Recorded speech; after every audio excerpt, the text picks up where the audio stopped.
Hello friends, आज की इस वीडियो में हम एक प्रॉब्लम सॉल्व करने जा रहे हैं। जो प्रॉब्लम हमारे बाइनरी सर्च डेटा स्ट्रक्चर पे बेस्ड है। ठीक है, तो प्रॉब्लम स्टेटमेंट क्या गिवन है कि हमको मिनिमम एलिमेंट फाइंड आउट करके बताना है हमारे बीएसटी में से। ठीक है, तो given the root of a binary search tree, the task is to find the minimum valued element in this given BST. ठीक है, तो हमको एक बीएसटी गिवन है, हमको उसमें मिनिमम एलिमेंट फाइंड आउट करके बताना है। ठीक है, तो हमको पता है कि बीएसटी का एक प्रॉपर्टी है कि जितने स्मॉलर नोड का चाइल्ड है ना, रूट से जो छोटा है वो हमारे लेफ्ट सब ट्री में होता है, और जो ग्रेटर नोड है ना वो राइट सब ट्री में होता है। ठीक है, तो हमको मिनिमम बेसिकली फाइंड आउट करना है, तो हम लेफ्ट सब ट्री पे ही ये काम करेंगे। तो ये इसका हम कोड लिखते हैं। हमको पता है क्योंकि हमारे लेफ्ट सब ट्री में जो सबसे लास्ट लेवल पे जो नोड का डेटा होगा ना, वही हमारा सबसे मिनिमम एलिमेंट होगा। तो वही उसी चीज़ के लिए हम रिकर्सिव कोड लिखते हैं कि अगर रूट नल हो रहा है ना, ठीक, इन डैट केस आप रिटर्न करो 0। ठीक, मतलब बेस केस हुआ, मतलब रूट ही नल हो गया, हमको कोई ऐसा एलिमेंट मिला ही नहीं। ठीक, और अगर रूट के का लेफ्ट किस अगर नल है ना, इसका क्या मतलब हुआ?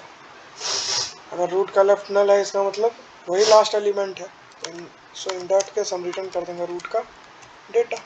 ठीक, एल्स हम इस फंक्शन को कॉल कर लेंगे मीन वैल नाम का हमारे इस ट्री के लेफ्ट सब ट्री के लिए। तो रूट का लेफ्ट पास किए, एज सिंपल एज दैट।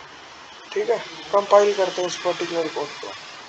बहुत सिंपल था ये कोड, इसमें कोई रॉकेट साइंस नहीं है।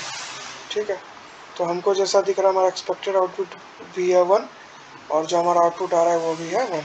ठीक है, हम बेसिकली क्या किए ना, हम राइट सब ट्री को देखे ही नहीं, हम लेफ्ट सब ट्री को चेक किए। ठीक है, और हम लेफ्ट सब ट्री में सबसे डीपेस्ट लेवल पे गए। ठीक है, और हम ये चेक किए कि अगर किसी रूट के लेफ्ट में नल है, इसका मतलब अगर कोई रूट के लेफ्ट में नल है, इसका मतलब ये हमको पता चल रहा है कि वही जो नोड जिस नोड का हम लेफ्ट चेक कर रहे हैं ना भाई, वही नोड हमारा लास्ट एलिमेंट है। ठीक है, हम लेफ्ट सब ट्री में उस एलिमेंट पे खड़े हैं जो सबसे मिनिमम एलिमेंट है हमारे इस बाइनरी सर्च ट्री में। तो हम क्या किए, हमारे पास उसका एड्रेस है ना, तो हम सिंपली उस नोड का डेटा को इस फंक्शन से रिटर्न कर दिए, एज सिंपल एज दैट, और हमारा प्रॉब्लम सक्सेसफुली सॉल्व हो चुका है। इसी तरह से अगर हम चेक करें ना, तो maximum element in A BST भी होगा, maximum element in a BST GFG practice. ठीक, इसके लिए हम क्या करेंगे ना, ओके, ये दूसरा क्वेश्चन है। ठीक है, ये भी क्वेश्चन बहुत सिंपल है। ठीक है, हमको हर एक लेवल पे मैक्सिमम एलिमेंट फाइंड आउट करके बताना है। आप एक क्यू डेटा स्ट्रक्चर यूज करके इस प्रॉब्लम को इजीली सॉल्व कर ले जाओगे। ठीक है,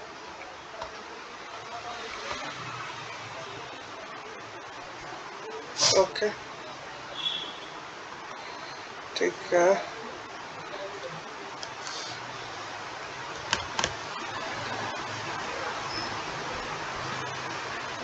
तो जैसा हमको दिख रहा है ये प्रॉब्लम इसी टाइप का है। ठीक, तो आइए इसको हम सॉल्व करते हैं। सेम ही लॉजिक रहेगा, हम बस क्या चेंज करेंगे पता है, यहाँ मिनिमम के लिए ना हम लेफ्ट सब ट्री में कॉल किए, और मैक्सिमम के लिए राइट सब ट्री में कॉल कर लेंगे, बस इससे ज़्यादा और कोई हम चेंजेस यहाँ पे परफॉर्म करेंगे ही नहीं। ठीक है, तो सबसे पहले हम मिनिमम फाइंड आउट कर लेते हैं। ठीक, तो ये रहा हमारा कोड उसके लिए। ओनली चेंज हमको यहाँ पे फाइंड मिन के लिए चेक करना होगा। ठीक है, और यहाँ पे सेम ही कोड आएगा।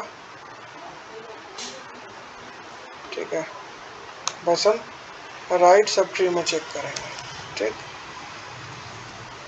और सेम फंक्शन को कॉल कर लेंगे, फाइंड मैक्स।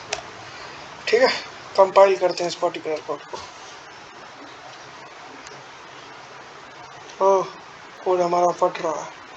ठीक है, हम दोनों टाइम लेफ्ट में ही जा रहे हैं जबकि हमको राइट में जाना है। ठीक, यहाँ पर भी रूट का राइट जाएगा। ठीक है, अब कंपाइल करते हैं हमारे इस पर्टिकुलर कोड को। तो पहला जो हमारा आउटपुट आ रहा है ना वो मैक्सिमम है, दूसरा हमारा आ रहा है मिनिमम। ठीक, सबमिट करते हैं इस पर्टिकुलर कोड को। ठीक है, ओके, तो जैसा हमको दिख रहा है हमारा प्रॉब्लम सक्सेसफुली सॉल्व हो चुका है। तो उम्मीद है आपको इस वीडियो को समझने में दिक्कत नहीं जाएगी। इस वीडियो को लाइक कीजिए, इस चैनल को सब्सक्राइब कीजिए, अपने दोस्तों में शेयर कीजिए। मिलते हैं आपसे अगले वीडियो में, तब तक के लिए bye, thank you and good bye.